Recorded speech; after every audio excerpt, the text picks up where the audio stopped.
کیا حال چال امی؟ آ گیا خیال ماں کا؟ کل شاپنگ سے واپس آئے تو تم مجال ہے تم نے ماں کی طرف مڑ کے دیکھا ہو؟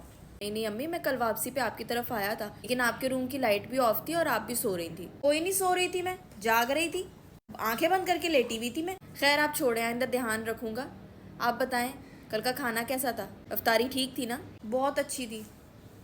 پیٹ میں درد ہو گیا میرے تو باہر کا کھانا کھا کے۔ آج تو پھر خیر آپ لوگ چل رہے ہیں نا افطار پہ؟ کس کے یہاں افطاری؟ اس کے امی ابو کی طرف افطار ہے نا؟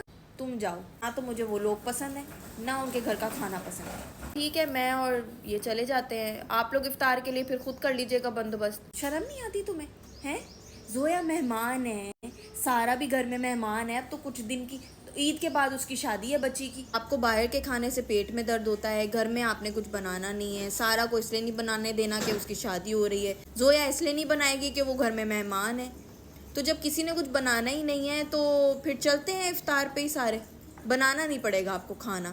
ویسے امی ایک بات بتائیں، سارا کی شادی ہو جائے گی اور آپ اس کے سسرال کو دعوت دیں گی اور وہ لوگ صرف سارا کو اور اسد کو یہاں پر بھیج دیں، آپ نے اتنے سارے لوگوں کا اہتمام کیا ہو تو آپ کو کیا لگے گا پھر؟ اچھا تو تم یہ چاہتے ہو کہ تمہاری بہن کے ساتھ ظلم ہو سسرال میں؟ ہاں اللہ نہ کرے امی کہ اس کے ساتھ کبھی بھی ایسا ظلم ہو، لیکن میں ویسے ایک بات کر رہا ہوں کہ آپ کو اپنی بیٹی کا کتنی جلدی خیال آیا نا، اور دوسرے کی بیٹی جو ہمارے گھر آئی ہوئی ہے اس کا تو آپ لوگ احساس ہی نہیں کرتے بالکل بھی۔ ہم کون سا ظلم کر رہے ہیں تمہاری بیوی کے ساتھ؟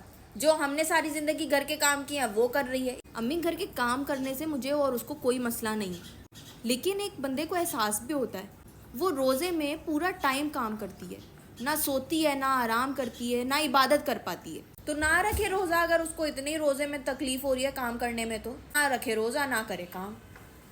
ہمیں بڑی طاقت دی ہے، بڑی جان دی ہے اللہ تعالیٰ نے، محتاج نہیں ہم کسی کے کام کے، ہم خود کر لیں گے کام۔ امی آپ سے تو بات ہی کرنا فضول ہے۔